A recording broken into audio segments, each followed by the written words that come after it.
Proud supporters of Africa this week. Anjan, with us, you are number one.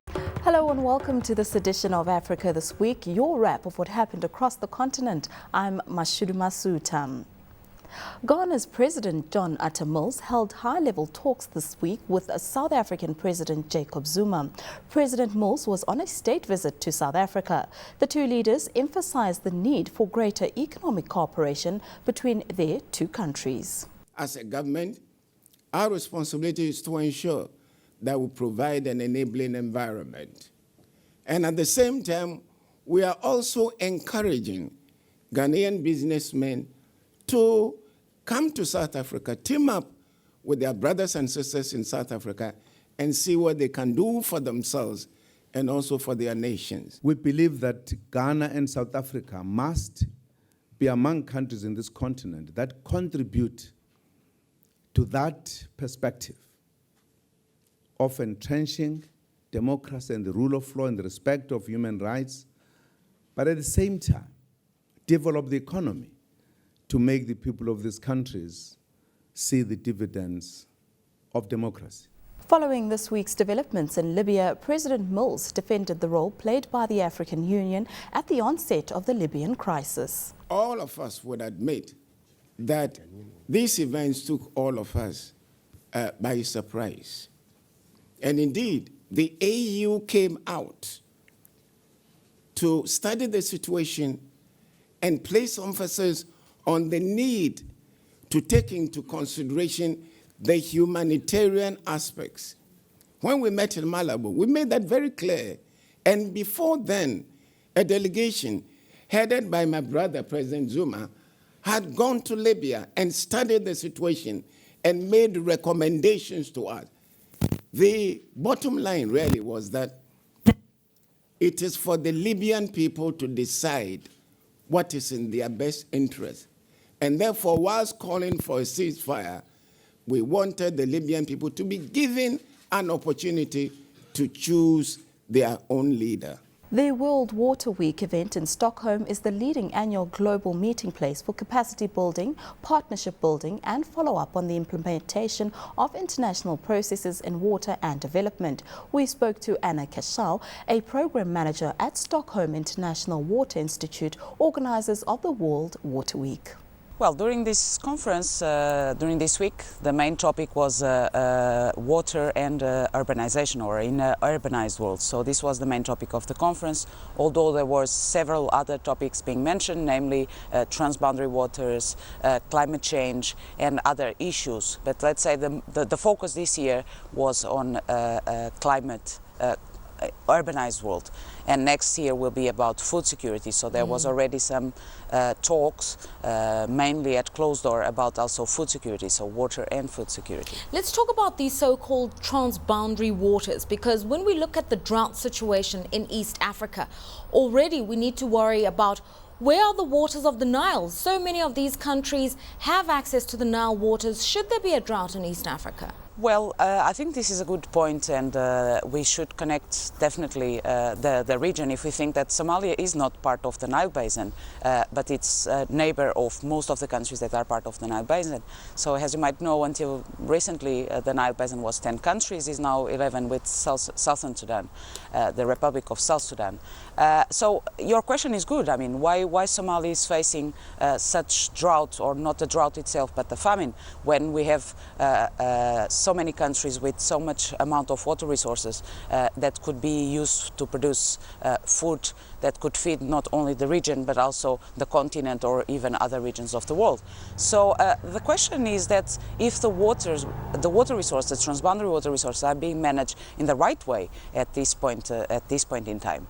And of course there is already institutions in place, namely at national level, but we need to go further and think regionally. So how can we manage, the countries, of course also with the help of the international community, to manage these transboundary resources that by nature are much more political than others. Let's talk about political management, Anna. The fact that so many of the countries that border the Nile are members either of the trading bloc COMESA or the East African Community, we're already seeing cooperation cooperation on economic issues. Has that led to further efforts to try to talk about resource management on water issues? That's a very good question, because of course that we looking at the regional level, how can we manage the water resources? As you mentioned, COMESA and the EAC, so East Africa Community, have been somehow involved in these issues, also as IGAD, that is also an institution in the region. But it's not possible to address this issue knowing that we have to look at the basin as a unit. We are talking about much more countries. The East Africa Community is 5 of the 11 countries of the Nile. So we need to include Egypt and the Sudans and Ethiopia in the picture. And for that, we would say we would need regional cooperation that includes, namely, trade on food, on hydropower, also environmental service, as usually said, in the picture. And for this, we need to include all of them. And when the cooperation in the Nile in 1999 had been started, or in the beginning of the 90s, the idea was exactly this one. This could be an economic unit. Had been moving slowly, we could say, because there is also a lot of legal and political challenge to get to this cooperation. If we think, for example, in the European context, that it took 50 years to construct the European Union we have now. So maybe step by step, but yeah, I would definitely agree with you that water resources and land resources should be included in the regional cooperation. While promising to unveil more detail in due course on Nigeria's new economic blueprint, Nigeria's finance minister and coordinating minister for the economy highlighted macroeconomic stability, investment climate reforms and a focus on key sectors as a key element on the broader reform agenda. She said these must be pursued in the context of the current global uncertainties. We first need to look at the global context, because the global context determines in a way how we situate ourselves. And as we know, there are a lot of uncertainties globally at the moment. We have the budget, the debt ceiling crisis in the United States, and also a sovereign debt crisis in Europe, in several countries. We have slow growth in Japan and in other OECD countries. And that creates an environment in which demand for products, in which global growth is also slower than would have been expected, and in which demand for products around the globe is impacted. To balance this out, we've got very vigorous growth in emerging market economies. China, India, Brazil. In fact, their growth now contributes 50% to overall global growth, and that's keeping the global economy buoyant. But of recent, growth in China appears to be slowing down. On top of all these economic uncertainties, we have also had a series of crises around the globe that impact on the global economy. And because of this crisis, in fact, I think the World Bank did some estimates. There used to be 185 crises in the 80s compared to now, where we have about 360 crises of all types.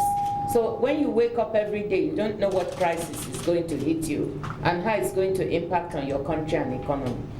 All this to say is that we have a very uncertain and volatile global environment. So Nigeria has to learn to manage its economy the best way it can in the context of uncertainty. And that means that we must be very focused in terms of the way that we approach the economic issues in the country. So I just wanted to set out that global context that we need to pay attention to. To me, what it means is that we have to work harder. And it's in this context that the President's vision is to get the Nigerian economy back on track. And what we're here to do is to execute President Jonathan's vision and aspirations for the economy. After the break, more stories making headlines this week. Stay tuned to CNBC Africa, first in business worldwide.